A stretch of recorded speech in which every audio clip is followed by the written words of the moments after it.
many gifts and possibilities that they are not employing. And surely God wishes us to enter into the depths, not to be superficial, not to be content simply with what lies on the surface. He wants us to search and explore. Why does Christ put most of his teaching in the form of parables, which end, as it were, with a question, instead of giving us a systematic code covering all the different aspects of our conduct? Precisely because Christ wants us to search for ourselves, not simply to passively accept moral rules, but to explore. And so I think that the theme of the Gospels again and again is that we should launch out into the depths. Or if you like, that we should wake up. All too many of us go through life half asleep because we have very little understanding of who we are and what effect our actions are having on other people. And if personhood is a gift, then surely we must use that gift, and we cannot use it unless we understand, at any rate in part, what it is. Yeah. How do you sometimes with Christ do that? How do we carry out this exploration? As you say, sometimes self-understanding comes through crisis. However, we shouldn't seek deliberately and willfully to bring crises on ourselves.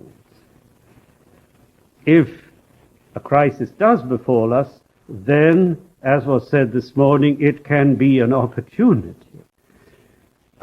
Suffering is something that we can use, something can be made of it, but we shouldn't therefore inflict suffering on ourselves or on other people.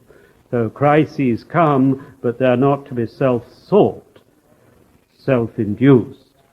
But how then can we learn to explore ourselves? And part of the answer is again what was said this morning, prayer and fasting.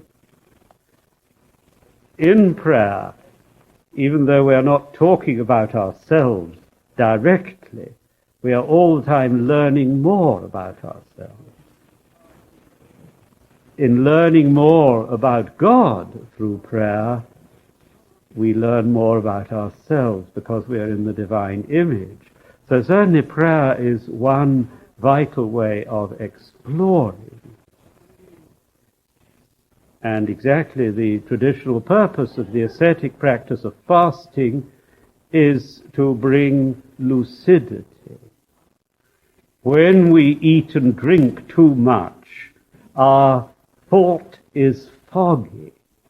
If we fast with the church, not in a willful and arrogant way, but with the church, the purpose of that fasting is to give us light, lightness, and freedom, and clarity. So prayer and fasting are part of it. Then again, personal relationships help us. If we simply say, I will explore who I am, and shut the door on ourselves and isolate ourselves and only think about ourselves, we shall learn extremely little about our personhood. But if we will take an interest in other people and enter into relationship with them and share with them, through getting to know other people, we get to know ourselves. And certainly the experience of falling in love with another person is one of the cardinal ways in which our own person is revealed to us. When we really love someone else, then we begin to understand, in a way we didn't before, who am I? Yes. Comment on the difference between the exploration transfiguration of the heart through religion and the exploration of the world through science? The question is, how are we to understand the difference and the interaction between the exploration of the heart through religion and the exploration of the world through science?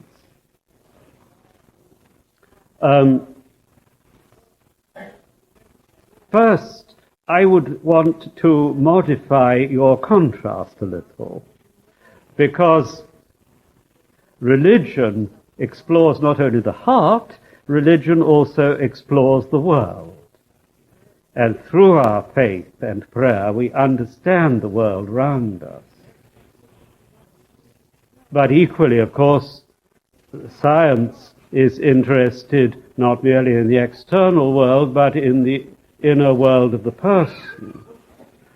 So I would see religion and science not as having different subject matter. They are both looking at the same things, which are the human person and the world in which the person exists.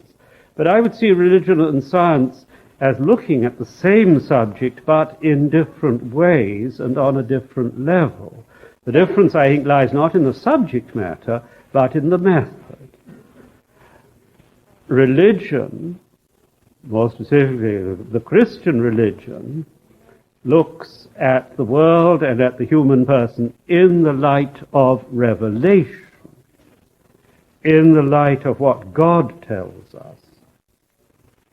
And therefore, its bases are Scripture and tradition. Indeed, there is not a contrast between those two things, because tradition is quite simply the way Holy Scripture has been understood and lived within the Church from one generation to another. Tradition is simply Scripture lived, and Scripture is tradition in words. They are correlative, inseparable. So religion is looking at the human person and at the world in the light of divine revelation given to us in Scripture and in the Church's tradition, in the lives of the saints, in our worship. Science, on the other hand, is not using the idea of revelation.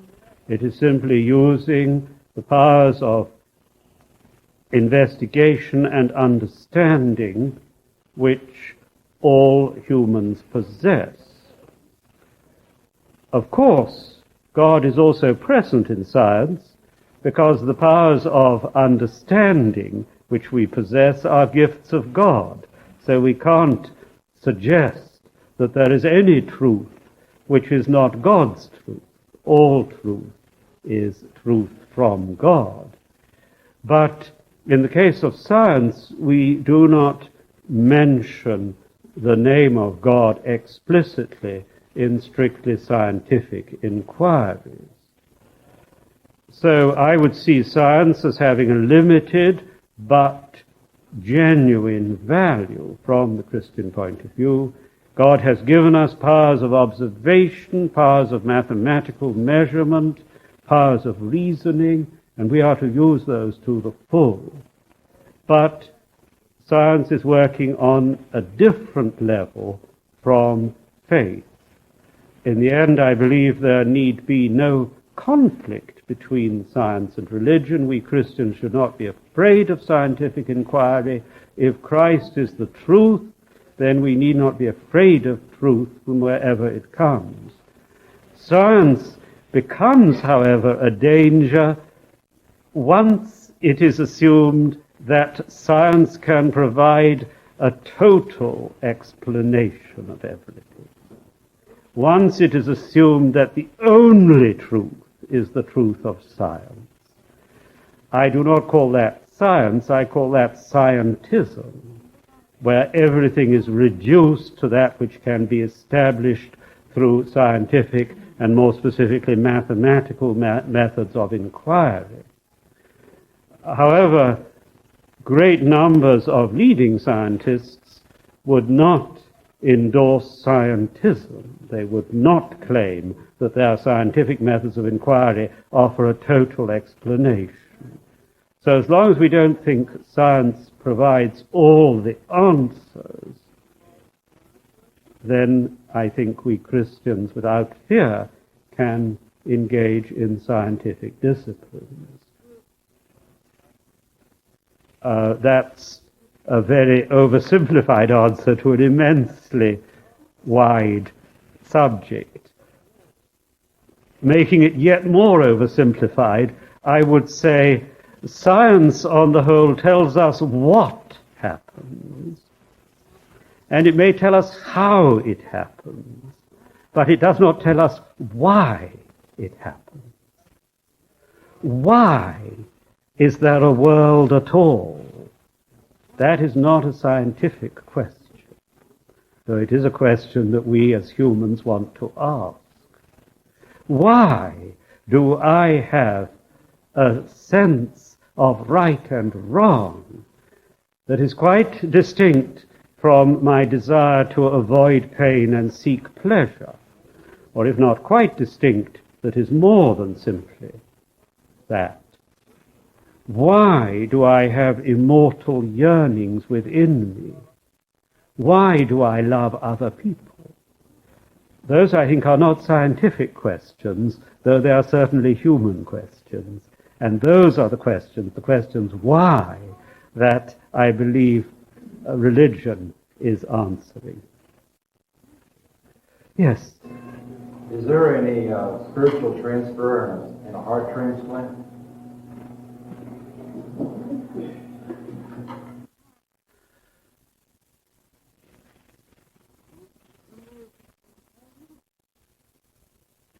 Is there any spiritual transference in a heart transplant? To give a quick answer, I would say no. When we speak of the heart, we are speaking of the heart as a physical organ, but we mustn't understand references to the heart in too literal a way. The heart is a symbol of spiritual reality. Therefore, if someone undergoes a heart transplant, I believe they remain the same person as they are before. I don't think the heart transplant would in itself mean they acquired the spiritual characteristics of the person whose heart they received. Obviously, the relationship between the physical and the mental is extremely complex, and by making physical changes in people's bodies and in their brain, we can, as we know very well, then make changes in their character and their behavior. So there is a connection, but I don't think it is to be understood in too direct a way. Therefore, I personally do not have theological objections to heart transplants, though I know some Orthodox do. Now, one more question?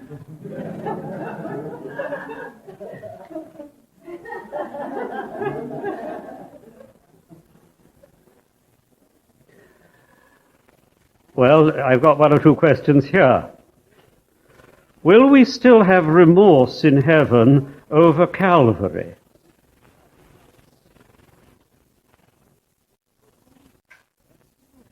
The fact that Christ suffered and died on the cross is something that we shall certainly never forget.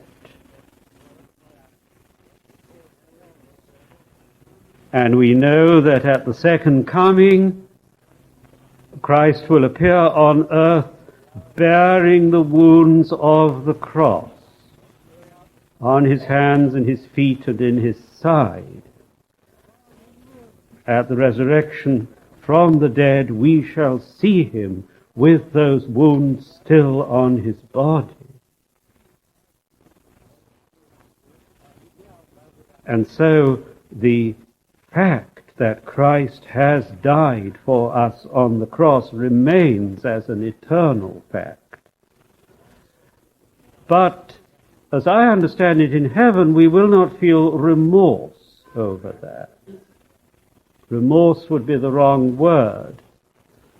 The suffering of Christ will be transfigured in glory. Then a last question. Does God laugh? It is nowhere said in Scripture that Christ laughed. It is said that he wept. On the other hand, throughout Scripture, and not least in many of the parables of Christ, I find humor. Even if Christ did not laugh, I wonder whether he did not smile very often as he told the different parables. And if we were Jews of the first century listening to him for the first time, I think we would understand the humor in the stories much more than we do when we hear them today.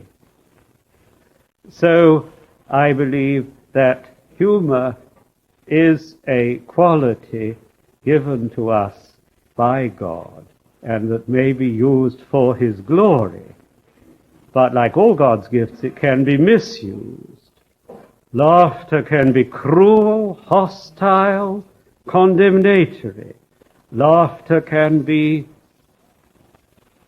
a form of mockery and rejection of others. We can laugh against people.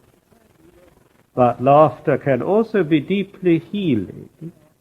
Laughter can be a way of reaffirming others and of expressing our love for them. So, one definition of the human animal is an animal that laughs and weeps. Thank you very much.